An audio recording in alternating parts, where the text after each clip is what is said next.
The evening should have been one of pride. Eleanor Hayes had dressed carefully, carrying a small wrapped gift for her son Brandon's promotion dinner. She imagined sharing a warm smile, perhaps even a hug, as the family celebrated his achievement. But the moment she stepped through the restaurant doors, reality struck like a slap. Brandon, standing tall and confident among colleagues, turned to her with a smirk. His voice carried across the room. "This table is for family. Mom, go, find a seat outside." The laughter from his friends stung worse than the words. Eleanor froze, clutching the ribboned bag in her hands. For a heartbeat, she expected him to say it was a joke, but no correction came. No apology. Just the sound of glasses clinking as he pulled his wife Veronica closer.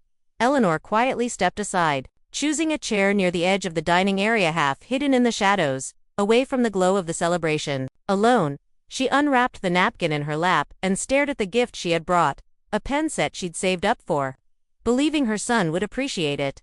Her mind drifted back through the years. Nights of exhaustion after juggling 3 jobs, the aching loneliness of selling her wedding ring just to afford Brandon's braces, the groceries she skipped so he could have textbooks, every sacrifice invisible, swallowed in silence, because that's what mothers do. And now, here she wasn't invited at her own son's table. The irony burned in her chest. Meanwhile, Brandon and Veronica paraded their new designer clothes, their expensive watches glinting under the light. They spoke loudly of luxury apartments, business trips, and the life they had built together. Never once glancing in Eleanor's direction. To the other guests, she was invisible. But inside Eleanor, something began to stir, a quiet realization that this night would not end the way Brandon expected. As the evening came to a close, the music softened and guests began drifting toward the exit, exchanging hugs and goodbyes. Eleanor remained quietly in her corner, her gift bag still resting on her lap. She told herself she should feel proud. Her son's career was advancing. His life seemed secure. But beneath the polite smiles, a gnawing emptiness spread inside her. Then it happened. With a careless tilt of her head, Veronica signaled the waiter. Her voice rang out clear and confident, almost rehearsed. "She cover it?" The waiter didn't blink. He simply nodded, as though this arrangement was expected, and slid a sleek black folder across the table. The room seemed too quiet for Eleanor as her eyes fell on the bill. $3,498.72. Her breath caught. It wasn't the number that crushed her, it was the realization. She hadn't been invited as a mother to celebrate her son's milestone. She had been summoned as a sponsor, the dependable purse that never protested. Every smile at the table, every toast, every moment of inclusion, it hadn't been love. It had been strategy. Eleanor placed her hand gently over the bill, feeling the weight of it not in dollars, but in years. Years of double shifts, years of sacrifices, years of telling herself it was all worth it because family would someday understand.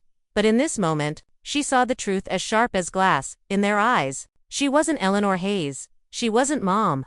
She was a wallet, dressed in modest clothes, too polite or too ashamed to resist. Around her, Brandon laughed at a joke. Veronica leaned in with that practiced charm, and no one looked her way. They didn't even wonder if she could afford it. They assumed, they expected. Eleanor closed the folder with steady hands. A quiet strength stirred inside her, something long buried beneath years of sacrifice. This was not just another dinner. It was a turning point, one that neither Brandon nor Veronica realized had just begun. The waiter stood waiting, pen in hand, but Eleanor didn't rush. She let the silence stretch, heavy and uncomfortable. Brandon avoided her gaze, fiddling with his cufflinks, while Veronica's confident smile began to flicker. Finally, Eleanor slid the black folder across the table, not toward the waiter, but directly in front of Brandon. Her voice was calm, but every word struck like a hammer. "You said this table is for family. Then family should pay." For the first time all evening, Brandon froze. His rehearsed charm evaporated, replaced by confusion. Veronica's perfectly painted smile cracked as she snapped. "We don't have that kind of money." Eleanor leaned forward, eyes locking on her son, her tone firm but steady. "And yet you ordered like you did. You toasted like you did. You lived this night as if the bill belonged to someone else. But those days are over." Brandon opened his mouth, but no words came out. The same son who once cried when she sold her wedding ring for his braces, the same boy she'd worked triple shifts to support, now sat speechless before her. The air tightened around the table. Guests glanced discreetly from nearby, sensing the tension. Veronica whispered, sharp and cutting, "This is humiliating, Eleanor." Eleanor didn't flinch. Instead, she straightened her back. her voice ringing clear enough for everyone to hear.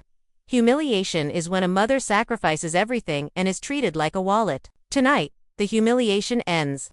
Then, with a quiet finality, she delivered the blow that shattered the illusion of control. Her son and daughter-in-law thought they held, "I'm not your credit card anymore, I'm your lesson." The words lingered in the air, heavier than the bill on the table. For the first time, Brandon looked at his mother not as a resource, but as a force. Eleanor stood, her chair scraping softly against the floor. And though she hadn't left the restaurant yet, the balance of power had already shifted forever. The moment Eleanor pushed the bill back, Brandon's face turned pale. For the first time in years, the easy charm he carried cracked apart. He reached for her hand across the table, his voice trembling. "Mom, please, you've always helped me. You've always been there. Remember when I couldn't make rent? You dipped into your retirement for me. Remember when Veronica's car broke down? You paid for the repairs. You can't just stop now." Veronica's eyes welled up as she leaned forward, her tone dripping with practiced desperation. "We'll pay you back, Eleanor. We swear. Just this once. Think of the family reputation, people are watching." But Eleanor no longer carried the weight of their expectations. She let their pleas wash over her without flinching. Calmly, she reached for her napkin, dabbed the corner of her lips, and placed it neatly on the table. Her voice was even, but sharp enough to cut through their excuses. "You're adults. You ordered. You pay. That's what family means, taking responsibility, not passing the burden." Brandon's jaw clenched, anger mixing with shame. Veronica's eyes darted around the room, hoping someone might step in to ease their embarrassment. But the other guests kept their heads low, pretending not to notice the storm unfolding at the center table. Slowly, Eleanor rose from her seat. She placed the small gift Bigwans meant as a token of pride, gently on the chair. The gesture carried more weight than any raised voice. She was done.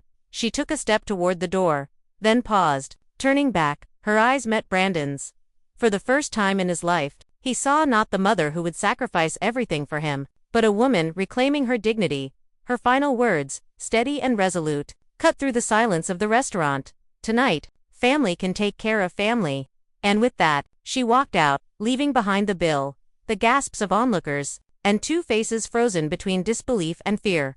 The headlights cut through the night as Eleanor guided her car out of the crowded restaurant parking lot. Her hands gripped the steering wheel tightly at first, but with every mile she drove, her chest grew lighter, her breath easier. For the first time in years, she wasn't rushing home with the weight of someone else's problems on her shoulders. She was free. Her mind drifted back to that morning, sitting in the quiet office of her lawyer, pen poised over a crisp new document. The will, the paper that, for years, had named Brandon as her sole heir. She had once imagined it would be her final act of love to leave him everything she had built, every dollar she had saved.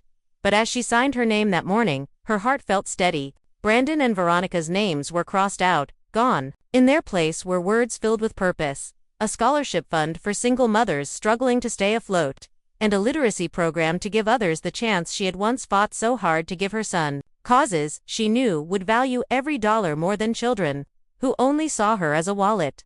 The memory made her lips curve into a faint smile. For the first time, her sacrifices would build something lasting, something that couldn't be squandered over luxury cars or shallow parties. Eleanor also thought of the secret she had been keeping, the quiet step toward her own independence, the purchase of the riverside brick cottage. With money left by her late sister, she had bought it quietly, with no one to impress and no one to share it with unless she chose. She could already picture herself there, sunlight spilling through lace curtains, the steady rush of the river outside her window, and a kitchen table filled not with obligations but with peace. As she merged onto the main road, Eleanor glanced at the rearview mirror. In its reflection, she didn't just see the fading glow of the restaurant lights, she saw the fading control her son had over her life. What once tethered her in guilt and obligation had snapped cleanly tonight. Her whispered words filled the car. Quiet but powerful. "This time, I choose myself." The glow of Eleanor's cottage welcomed her as she stepped inside, shutting the heavy oak door behind her. The silence was different, here no tension. No sharp laughter that carried hidden insults. No weight of expectation pressing on her chest. Just quiet, steady, comforting. Her phone vibrated furiously on the counter. 6 missed calls. A string of desperate texts lighting up the screen. "Mom, please, just this once. We promise we'll pay you back. Don't leave us like this." Eleanor's hand hovered over the device for a moment before pressing the power button. The screen went black. So did the years of manipulation tied to it. She turned instead to the kitchen, where a simple wooden table stood by the window. Tonight, that table was set not with extravagance, but with warmth. Martha, her neighbor, who often shared fresh bread and stories of her own grown children, was already seated, smiling kindly. Beside her sat Chloe, Eleanor's mentee from the literacy program, a bright-eyed young woman who reminded her so much of the hope she once carried for Brandon. 3 glasses clinked together softly, the sound filling the room like music. To the tables that nourish you, Martha toasted. Eleanor added with a steady voice, not the ones that drain you. As they sipped, laughter and easy conversation filled the little cottage. Eleanor looked around the table at Martha's reassuring presence, at Chloe's youthful glow, and felt something bloom in her chest that had been missing for so long. Belonging. This wasn't the family she had once dreamed of, but it was the family she had chosen, a family built on respect, kindness, and gratitude. The night stretched on, the river outside whispering against the banks, and Eleanor finally allowed herself to believe. She had not lost a son, she had found her freedom. Her heart whispered the truth she had waited decades to feel. Peace was not given to her by blood, it was created by choice.